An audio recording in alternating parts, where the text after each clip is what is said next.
దేవాలయాలు వాటి రహస్యాలు అనే ఛానల్కి మీకు స్వాగతం.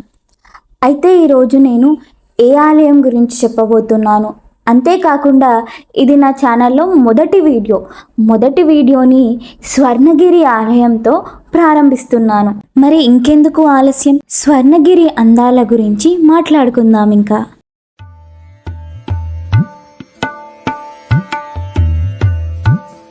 స్వర్ణగిరి ఆలయం భారతదేశంలోని తెలంగాణ రాష్ట్రంలోని భువనగిరి జిల్లాలో ఉన్న వెంకటేశ్వర స్వామికి అంకితం చేయబడిన హిందూ దేవాలయం.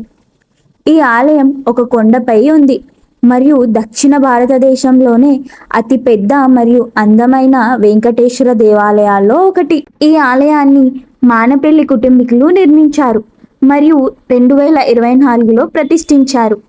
ఈ ఆలయం ద్రవిడ నిర్మాణ శైలిలో నిర్మించబడింది మరియు 4 వైపులా 4 రాజగోపురాలు ఉన్నాయి.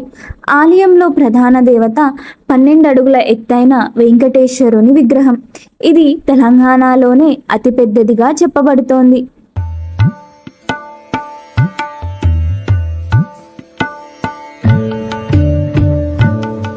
స్వర్ణగిరి ఆలయం చరిత్రను చూసినట్టయితే, స్వర్ణగిరి ఆలయాన్ని తెలంగాణకు చెందిన ప్రముఖ వ్యాపార కుటుంబమైన మానపల్లి కుటుంబం నిర్మించింది. ఆలయ నిర్మాణం 2018లో ప్రారంభమై 2024లో పూర్తయింది. ఈ ఆలయాన్ని ఆంధ్రప్రదేశ్లోని విశాఖపట్నం జిల్లాకు చెందిన ఆధ్యాత్మిక గురువు త్రిదండి చిన్నజీయర స్వామి 2024 మార్చి 7న ప్రతిష్ఠించారు.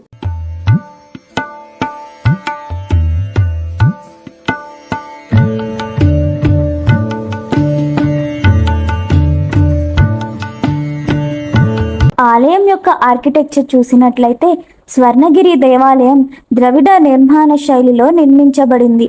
ఆలయానికి 4 వైపులా 4 రాజగోపురాలు ఉన్నాయి. ఆలయానికి తూర్పు వైపు ఉన్న ప్రధాన గోపురం 208 అడుగుల ఎత్తు ఉంటుంది.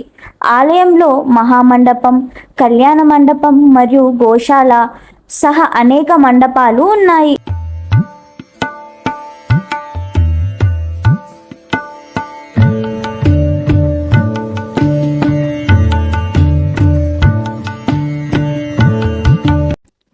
స్వర్ణగిరి దేవాలయం యొక్క ప్రధాన దేవత 12 అడుగుల ఎత్తైన వెంకటేశ్వరుని విగ్రహం.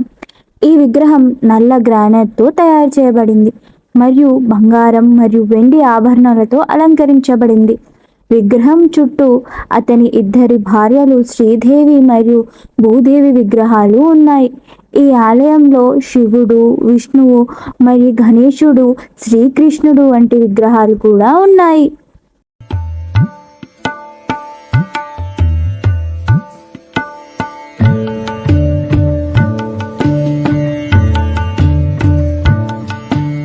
స్వర్ణగిరి ఆలయంలో ఏడాది పొడవునా అనేక ఉత్సవాలు జరుగుతాయి మరియు మార్చ్ లేదా ఏప్రిల్లో జరిగే బ్రహ్మోత్సవం అత్యంత ముఖ్యమైన పండుగ. బ్రహ్మోత్సవం 10 రోజుల పండుగ. ఇందులో అనేక మతపరమైన మరియు సాంస్కృతిక కార్యక్రమాలు ఉంటాయి.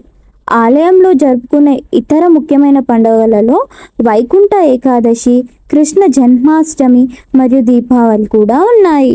మీకు ఇప్పుడు ఇక్కడే ఒక సందేహం రావచ్చు, ఆలయం అంతా బాగానే ఉంది కానీ మరి ఈ ఆలయానికి చేరుకోవడం ఎలా అని. అయితే ఈ ఆలయానికి చేరుకోవడానికి అనేక సౌకర్యాలు ఉన్నాయి. ఈ ఆలయం హైదరాబాద్ నుండి 50 కిలోమీటర్ల దూరంలో ఉంది. ఈ ఆలయానికి చేరుకోవడానికి బస్ ఫెసిలిటీ ఉంటుంది, అలాగే రైల్వే ఫెసిలిటీ కూడా ఉంటుంది. భువనగిరిలో దిగి అక్కడి నుండి ఈ ఆలయానికి చేరుకోవచ్చు.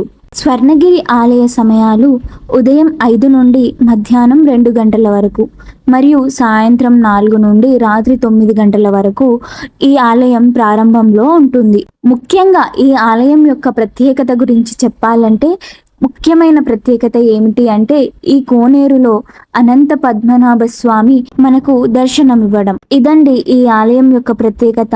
మరిన్ని ఆలయాల గురించి తెలుసుకోవాలంటే మా ఛానల్ని సబ్స్క్రైబ్ చేసుకొని మాకు ఎంతగానో సపోర్టివ్గా ఉంటారని అనుకుంటున్నాను. వీడియో నచ్చినట్టయితే లైక్ చేయండి, షేర్ చేయండి.